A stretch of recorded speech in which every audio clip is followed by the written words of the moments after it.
Hola beautiful people, my name is Irish and welcome back to my channel. If you are new here, hello and welcome, and please don't forget to hit the subscribe button below before leaving this page.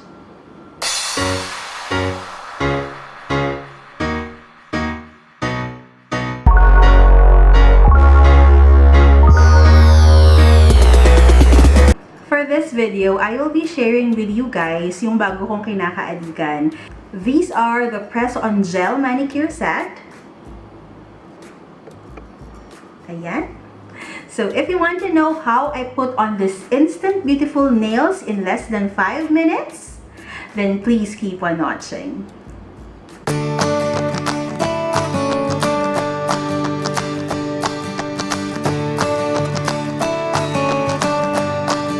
So, here are the things that you would be needing. First is alcohol. So, ito. Bale, gagawin mo lang is mag-spray ka lang sa hands mo para lang ma-prep yung skin mo, ma-clean, ma-sanitize lang yung mga nails mo. Next one is yung nail buff. So, ito. Ito yung meron akong nail buff. So, bale, ang gagawin mo lang is, ipa-file mo lang yung nails mo on top ng nails mo, tapos yung sides and all. So, ina-buff ko siya para mas dumikit yung adhesive or yung tape dun sa nails mo para mas long lasting siya. So, yan. So, syempre hindi mawawala yung bida. I have syempre yung mga press-on nails. So, ito lahat nung meron ako. So, I actually started with one first out of curiosity at saka gusto ko siyang matry. So, ito yon. Dito ko siya nilagay. So, after ko nang magamit, nilagay ko siya dito sa parang pill box para hindi siya mawala. And then, I separate it. Ayan, yan siya. And then, I separate it based dun sa nail size. So, when I'm facing, ganyan, when I'm facing, so dito yung mga for pinky. And then, yung ring tsaka yung index finger ko, same lang siya ng size. So, dito siya. And then, dito yung sa middle finger, tsaka dito yung thumb. So, yung first na na-try ko is yung nude, and then second is yung French tip. So, nilagay ko lang siya dito after. And then, dahil nga natuwa ako sa kanya, I like yung naging output niya or yung nagawa niya sa nails ko, ganyan. Bumili pa ako. So, I have the Impress, ayan. Impress Manicure. Ang color nito is parang maroon. Yan, maroon brown, ganyan. So, ito siya. Nakalagay siya sa parang nail polish, which is nice. Meron din akong kinuha na natural lang siya na French tip. Ayan. Ayan siya. Tried fitting it sa nails ko. Okay naman yung fit, kaya lang what I don't like about this is, nakalagay na talaga yung sticker. So, pag tinanggal ko tong cover na to and all, lalabas siya lahat. May tendency siyang magdikit-dikit. So, what you need to know pala about press-on is, meron siyang two types, at least two types that I know of. Yung first one is yung may tape, double-sided tape siya. So, gaya nitong nakalagay sa akin. Tatanggalin mo yung tape dun sa nail, and then saka mo siya i-press. And then the other one is yung normal na, yung mga nails lang siya, tapos lalagyan mo pa siya ng nail glue. So, tapos saka mo siya ilalagay. So, personally for me, okay sa akin yung mga double-sided tape, pero parang mas preferred ko yung may nail glue. Kaya kahit yung mga mostly na mga nabibili ko is may mga tape siya, meron pa din ako nung brush on a nail glue. Yan, brush on a nail glue. Para if ever nasa labas ka, tas medyo nag-peel, ganyan, at least pwede mo lang siyang i-touch up agad para dumikit siya at hindi matanggal. So, this is by the brand Kiss. Isa kong nail, Impress nails, is itong blue na may accent. Ito yung gamit ko ngayon. Ayan. Yan yung gamit ko ngayon. So, for today, I will use yung Impress Blue with accent nails.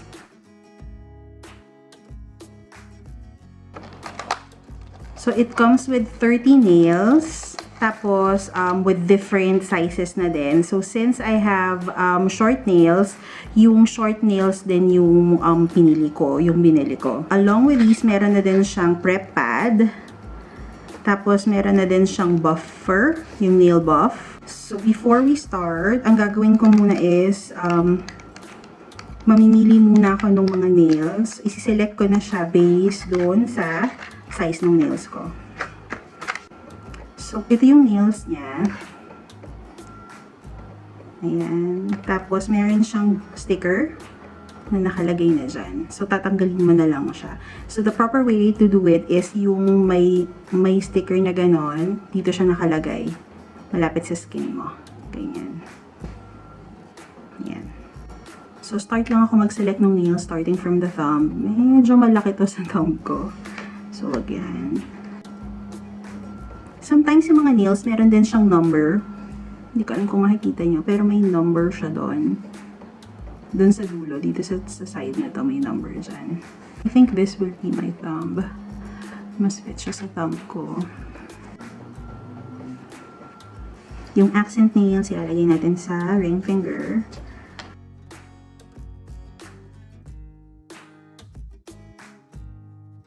So, ayan na yung mga napili kong nails. Ang gagawin lang natin is, ididikit na lang natin siya sa kamay. So, start ako dun sa pinakamaliit.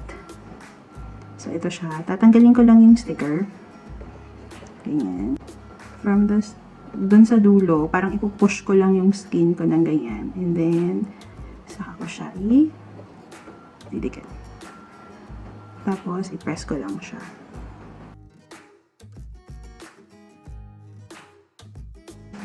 Yung dito na tayo. So, panggukong mga sa ring finger. So, same thing. Tanggalin lang natin yung sticker. Hold lang natin siya sa side. And then, ilagay and then i-push yung skin. And then, i-push yung skin. So, ayan na siya.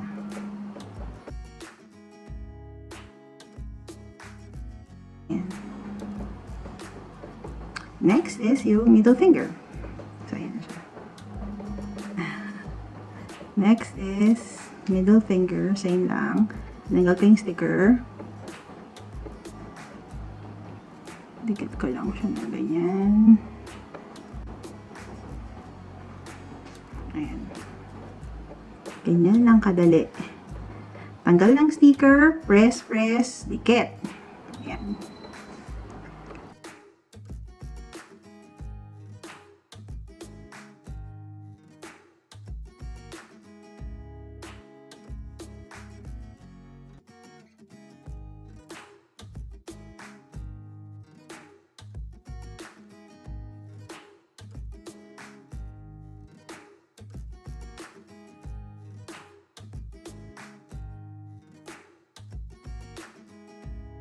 Ayan, instant nails! Diba? Ang nice. Nakakaputi pa ng kamay. Yung color na nakuha ko. So, tingnan nyo naman. I-compare nyo naman yung kukot daliri ko. So, meron ganyan. So, nag-iiba talaga yung itsura. Ayan. So, nakalimutan ko palang sabihin sa inyo, nakapag-prep na ako ng nails kanina. So, naglagay na ako ng alcohol. Tapos, nag-nail buff na din ako. So, bale, ganyan. Binabuff ko lang yung nails. Nakalimutan ko lang ipakita. Hindi ko pala na-press yung record. So, binabuff ko yung nails para mas dumikit yung adhesive. Ayan. So, ganyan ginawa ko. Nag-alcohol ako. Hindi ko ginamit yung prep pad na kasama dun sa nails. Pero nag-alcohol ako and then, ayan. Buff lang. So, next nails na tayo, ganun ulit yung gagawin.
So there you have it guys. Sabi ko naman sa inyo, sobrang bilis lang itong gawin eh. So basically, ang intent lang naman ng video na to is to share with you guys na there are this type of products available in the market na kung kailangan nyo to look glam instantly, kayang-kaya nyong gawin. So say for example, meron kayong instant interview o kaya presentation with the client and all na you don't have really time para magpunta sa salon. So pwedeng-pwede nyo itong gawin. So I suggest magkaroon kayo ng at least one box nito available sa closet ninyo, ganyan, para sa mga bagay na mga emergency, ganyan, na hindi na kayang magsalon. Alam ko marami kayong mga questions and also let me just quickly run through some items with you.